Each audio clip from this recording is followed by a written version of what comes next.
Hi hello నమస్తే welcome back to the channel Telugu రాజ్యం. నేను మీర్పేట్ ఘటన మీ అందరికీ తెలిసే ఉంటుంది. అయితే ఇప్పటికే దీనికి సంబంధించి ఒక 2 వీడియోస్ వరకు చేయడం జరిగింది మనం పార్ట్ వైజ్. అయితే ఇప్పుడు కొత్తగా ఈ కేసుకి సంబంధించి కొన్ని విషయాలు ఎవరు ఊహించిన రీతిలో కొన్ని వెలుగులోకి వస్తున్నాయి. సో అయితే దీనికి సంబంధించి అసలు ఏ అంశాలు వెలుగులోకి వచ్చాయి, ఒక మంచి వివరణ, పూర్తి విశ్లేషణ దాసరి విజ్ఞాన్ గారిని అడిగి తెలుసుకుందాం. నమస్తే అన్న. నమస్తే. మీర్పేట ఘటనలో ఇప్పటికీ మనం దానికి సంబంధించి ఒక 2 టాపిక్స్ వరకు చేసాం. బట్ ఇప్పుడు కొత్తగా కొన్ని విషయాలు వెలుగులోకి వస్తున్నాయి. అసలు ఏం విషయాలు, అతను ఏం చెప్తున్నాడు, ఏం జరుగుతోంది అక్కడ? యాక్చువల్గా ఈ దీంట్లో ఓవరాల్గా వీడు చెప్పేది అబద్ధం అని ఖచ్చితంగా తెలిసిపోతుంది.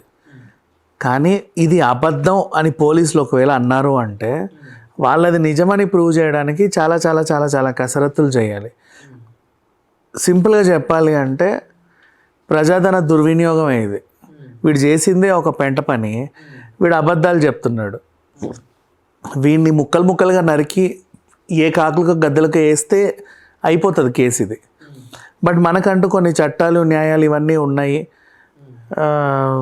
మానవ హక్కుల కమిషన్లు ఇవన్నీ ఇన్వాల్వ్ అవుతాయి. కాబట్టి ఎవరిని ఏమనలేవు. మన కర్మకి వీడు చెప్పిన ప్రతి దరిద్రాన్ని నమ్మాల్సి వస్తుంది.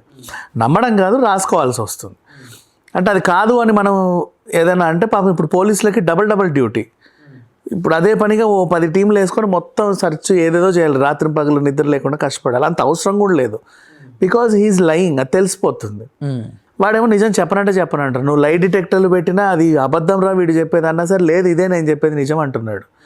నువ్వు ముక్కలు కోసిన నరాలు తెంపినా వాడు పలకట్ల. వాడు చెప్పిన కథేమో అది హైలీ ఇంపాసిబుల్, చరిత్రలో ఇప్పటిదాకా జరగల, ఇక మీదట కూడా జరగదు.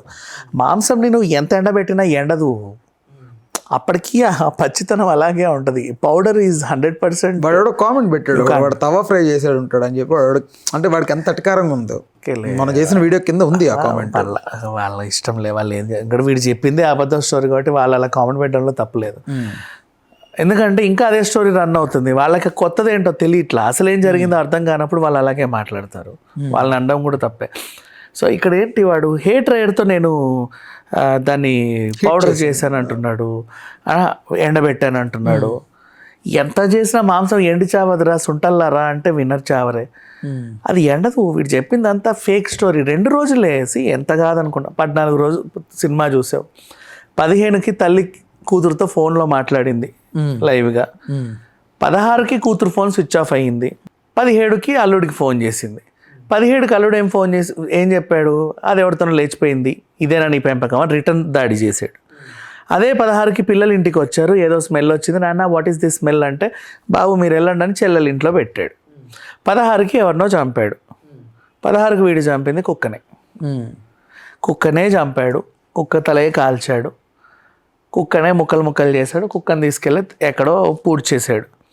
కుక్క స్టోరీని ఏం చేశాడో తెలియదు కానీ పెళ్ళాం మీదికి ఇదే జరిగిందని చెప్పాడు. ఇక్కడ ఒకటి, ఆవిడ మీద ట్రయల్ వెళ్ళడానికి ముందు కుక్కని ఉపయోగించాడా, లేకపోతే ఆవిడ్ని చంపేస్తున్నప్పటికీ దారి మళ్ళించడం కోసం కుక్కని చంపాడా? కుక్కనైతే చంపాడు, ఆవిడని ఏమీ చేయలేదు. అసలు ఆవిడని చంపలేదనే నా అభిప్రాయం. షీఈ్ నాట్, అంటే చనిపోలేదు అస్సలు చావల. తను బ్రతికే ఉంది, ఏడో దాచాడు వీడు. ఎందుకంటే చనిపోతే స్మెల్ వస్తుంది, చనిపోతేనే దొరుకుద్ది ఈజీగా, బతికుంటే దొరకదుగా. ఎన్నో పెట్టాడు, కాకపోతే కదలలేని మెదలేని స్థితిలో జస్ట్ ఊపిరి మాత్రమే ఆడుతూ ఎక్కడో ఉండింది మహాతల్లి. కానీ సీసీటీవీ ఫుటేజ్ ఆధారంగా చూస్తే బయటికి పోలేదు, కవర్లో వెళ్తున్నా ఈ మనిషి బయటికి వెళ్ళలేదు. వెతుకోవాలన్నా కూడా ఒక మనిషిని భుజాన్ని వేసుకొని వెళ్ళాలి. చిన్న కవర్లలో కుక్కని ముక్కలు చేసి తీసుకెళ్ళి ఐ యాక్సెప్ట్ దట్. ఇప్పుడు ఒకవేళ సీసీటీవీ కెమెరాలో ఏదైతే ఆ బ్లాక్ కవర్లుగా వెళ్ళడం కనపడిందో, ఇతను వేరే దగ్గర తీసుకెళ్లాలన్నా కూడా ఆ బ్లాక్ కవర్లుగా అదే మనిషి కనపడుతుంది కదా. బ్లాక్ కవర్ అంత మనిషిని తీసుకెళ్ళలేదు. బిల్డింగ్ దాటైతే మనిషి పోలా. బిల్డింగ్లు ఎలా పెట్టగలుగుతాడు? బిల్డింగ్లు ఎలా పెట్టాడు అదే కదా వింత. ఇప్పుడు వీడికి ఏం మ్యాజిక్లు వచ్చో మరి. బిల్డింగ్ దాటి మనిషి అయితే పోలేదు. లేదా సీసీటీవీలు ఇటువైపు ఉంటాయి, బిల్డింగ్ నుంచి అటెటన్ వేసి మళ్ళీ అటేసి ఇంకెటెటన్నా తీసుకెళ్ళాడో తెలీదు. సీసీటీవీలు 360 degreesలో అయితే కవర్ చేయాలని రూల్స్ లేవు, అదొక చిన్న కాలనీ. సో ఏ యాంగిల్లో అయితే సీసీటీవీ ఉందో ఆ యాంటీ యాంగిల్లో ఏమైనా చేసి ఉండొచ్చు, అటువైపు నుంచి ఏమైనా శవాన్ని తరలించవచ్చు, అది కూడా తెలియదు. సీసీటీవీ ముందు నుంచి కావాలనే కవర్లో పట్టుకెళ్ళి ఫుటేజ్ ఇచ్చినట్టుంది తెలివిగా. సీసీటీవీ లేని చోటు నుంచి ఆ పిల్లని ఎటు నుంచి అన్న తీసుకెళ్ళిన దాఖలాలు కూడా ఉండొచ్చేమో. బట్ అయితే ఇంట్లో అని ఉంది లేదా ఇంకో దగ్గర ఉంది. పిల్లని అయితే వీడు ఏం చేశాడో తెలియదు ఇప్పటివరకు, ఎక్కడ చంపాడో. బట్ క్లూస్ టీమ్ ఏంటంటే ఆధారాలు దొరికాయని కూడా క్లూస్ టీమ్ మాట్లాడుతున్నారు. దొరికాయి ఆధారాలు, వాళ్ళకి దొరికింది ఏంటి, ఇన్ఫ్రారెడ్ పెట్టేసి ఆ బ్లూ రేస్ పెడితే గోడకి తల తీసైతే గోడకేసి కొట్టాడుగా, ఆ బ్లడ్ ఉంటుంది. దాన్ని డిఎన్ఏ తీసి పిల్లల డిఎన్ఏకి మ్యాచ్ చేస్తే అవునండి పలానా వెంకటమాధవి అని తెలిసిపోతుంది. తెలుస్తున్నంత వరకు ఇట్స్ ఓకే, నీకు కోర్టుకు సబ్మిట్ చేసేంత వరకు ఫైన్. అది హత్య కేసు లాగా వీళ్ళు చెబుతారు, మిస్సింగ్ కేసు కాదండి ఇది హత్య జరిగింది ఇతను చేశాడని చెప్తారు. శవం ఏది రేపు అది నిలబడాలి కదా, తర్వాత ట్రయల్స్ అవుతాయి. నిన్ను ఛార్జ్ షీట్ వరకు ఓకే యు ఆర్ సక్సీడెడ్, వీళ్ళు లోపలేసి చేతులు అయితే దులిపేసుకుంటారు. సమాజానికి వెంకటమాధవి కావాలి, ఆన్సర్ కావాలి. సో వీడు కోర్టులో ఎంతసేపు తిరిగినా ఏం చేసినా సమాజానికి ఆన్సర్ రాదు. వీడు బెయిల్ మీద బయటకు వచ్చేది. కొత్తగా ఏదో సినిమాల పేర్లు కూడా చెప్తున్నానంట కదా. సూక్ష్మదర్శిని పేర్లు వచ్చాయండి బయటికి. సూక్ష్మదర్శిని ఏంటంటే డిస్నీ ప్లస్ హాట్స్టార్లో ఉంది, మొన్న సంక్రాంతికి రిలీజ్ అయింది, కుదిరితే చూడండి తప్పులేదు. అదేంటంటే ఒక అమ్మాయి ఇంకో అమ్మాయిని లెస్బియన్ని ప్రేమించి పెళ్లి చేసుకొని ఇంకో బాలికను దత్తత తీసుకొని పెంచుకోవాలనుకుంటారు. ఆ సినిమాలో స్టార్టింగ్ ఈషా రెబ్బా అండ్ మన నిత్యా మీనన్ స్టోరీని సినిమాగా తీశారు. అంటే రియల్ లైఫ్ స్టోరీ అది? రియల్ లైఫ్ కాదు, ఆ సినిమాలో ఉన్న సిచ్యువేషన్. ఓకే ఓకే, దాన్ని ఇక్కడ తీశారు. ఈ మూవీలో ఏంటంటే ఆ అమ్మాయి పేరెంట్ తల్లి అండ్ సోదరుడు కలిసి చంపేస్తారు వీళ్ళకి ఈ వ్యవహారం నచ్చక. చంపి ఏదో ఒక లిక్విడ్ చిన్న టబ్ లాంటిది ఏర్పాటు చేసి చిన్న లిక్విడ్ని అందులో పోసి, అదేదో గేమ్ చేంజర్ టైప్ లిక్విడ్ అనుకుందాం ఫర్ ఎగ్జాంపుల్, మనకు అది తెలియదు కాబట్టి. దాంట్లో ఎందుకు అవి తెలుసుకోవడం కూడా వేస్ట్లే, మనం ఏం చేయంగా అలాంటివి. దాంట్లో ఆ అమ్మాయిని ముక్కలు ముక్కలుగా నరికి అందులో వేసేస్తారు. తన బాడీ అంతా డీకంపోజ్ అవుతున్న కొద్దీ ఫ్లెష్లో చిన్నగా చిన్నగా చిన్నగా డ్రైన్లోకి వదులుతూ ఉంటారు. అది కొన్నాళ్ళకి 5 రోజులకో వారం రోజులకో 10 రోజులకో అమ్మాయి బాడీ అంతా లిక్విడ్ రూపంలో అలా వెళ్ళిపోతుంది. ఇదంతా పక్కింటి అమ్మాయి ఏదో ఆమెకి ఒక డౌట్ వచ్చి చూసి పోలీసులకు చెప్తే కూపీ లాగితే వీళ్ళే దొంగలని తెలిసిపోతుంది. అది సూక్ష్మదర్శిని స్టోరీ. ఈ ప్రాసెస్ అవ్వాలన్నా కూడా నీకు ఒక డ్యూరేషన్ అనేది పడుతుంది. 2 రోజుల్లో హైలీ ఇంపాసిబుల్. కానీ వాడు చెప్పిన స్టోరీ 2 రోజుల్లో మహా స్టోరీ అల్లేసాడు. ఖచ్చితంగా అది రాసుకోవాల్సి వస్తుంది, which is highly impossible. A scientist చెప్పట్లా, ఏ ఫోరెన్సిక్ డాక్టరు చెప్పట్లా దిస్ ఈజ్ హైలీ ఇంపాసిబుల్ అని. బట్ కేసులో ఛార్జ్షీట్లో ఇదే రాయాల్సి వస్తుంది. రోజుకో కొత్త కథ వెలుగులోకి వస్తుంది, కొత్త కొత్త సినిమాల పేర్లన్నీ చెప్తున్నారు. వీడు చెప్పిన సినిమా స్టోరీలన్నీ ఆన్లైన్లో హిట్ అవుతున్నాయి మళ్ళీ.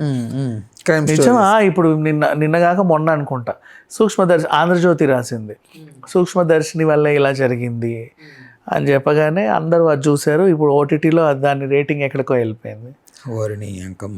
ఇలా వాడు రోజుకో సినిమా పేర్లు చెప్తున్నాడు. ఇలా ఉంది పరిస్థితి. బట్ ఏం జరిగింది అనేది ఇప్పటికీ తెలియదు. బట్ తను ఏం చేయలే అమ్మాయిని. అంటే వాడు చెప్పిన ప్రాసెస్ అయితే జరగదు. కుక్క మీదే హైలీ ఇంపాసిబుల్ అబ్బా అది. నువ్వు బాడీని ఫ్లెష్కి ఫ్లెష్ మీట్కి మీట్ సపరేట్ చేశాను, అక్కడ దాకా వచ్చావు, ఇంకా కట్ అంతే. ఇంకా తర్వాత ముందుకు నువ్వు వెళ్ళలేవు. దాన్ని ఎండబెట్టడం, పౌడర్ చేయడం ఎవడి తరము కాదు. ఊర్లల్లో మీట్ని ఎండబెట్టుకుంటారు, ఎప్పుడైనా వండుకోవచ్చులే అని. ఆ ఎండబెట్టిన మీటే 20-25 డేస్ తర్వాత డబ్బాలో పెడతారు. అది ఎండదు, ఎండింది కూడా ఇట్లా గట్టిగానే ఉంటుంది.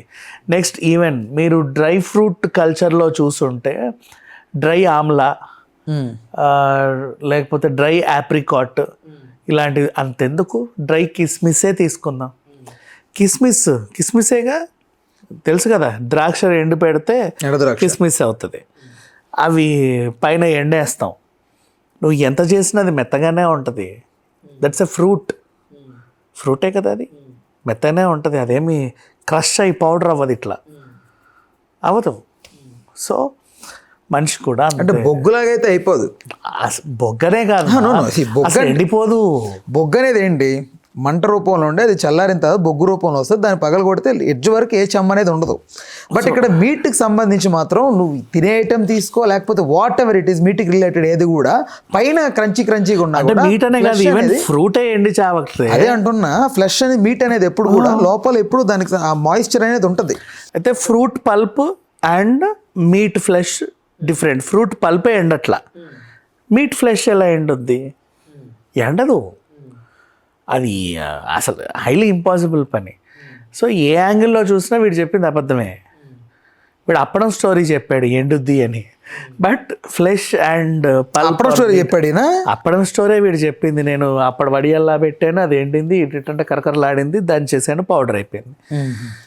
బోన్స్ని కూడా అలాగే కాల్చాను, పౌడర్. ఒకవేళ వీడు దాచిపెట్టి ఉంటే వీడు ఇది ఎందుకు ఇరుక్కుంటాడు? ఇంత భయపెట్టిన తర్వాత పోలీసులు ఇంత టార్చర్ పెడుతున్నప్పుడు, ఇంత పెద్ద ఇష్యూ అయిందని తెలిసినప్పుడు అది తెలిసి బతికి ఉంది అని చెప్పేస్తాడు కదా.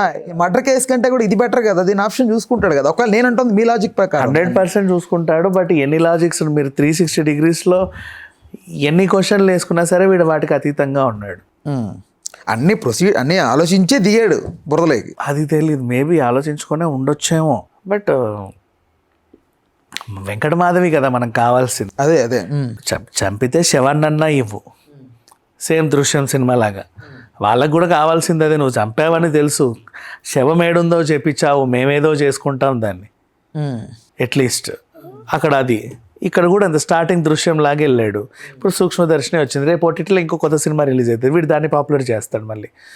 ఇది కొనసాగుతూనే ఉంటుంది. బట్ అసలు వెంకటమాధవి ఎక్కడ మనకు దొరకదు. రైట్, ఓకే అన్న, thanks for the time, thanks for information. దీనికి సంబంధించి ఇంకేదైనా కొత్త అప్డేట్ వచ్చినా కూడా దీనికి పార్ట్ కంటిన్యూ చేద్దాం. Right, please do subscribe to Telugu Rajyam channel. Please do subscribe to Telugu Rajyam channel.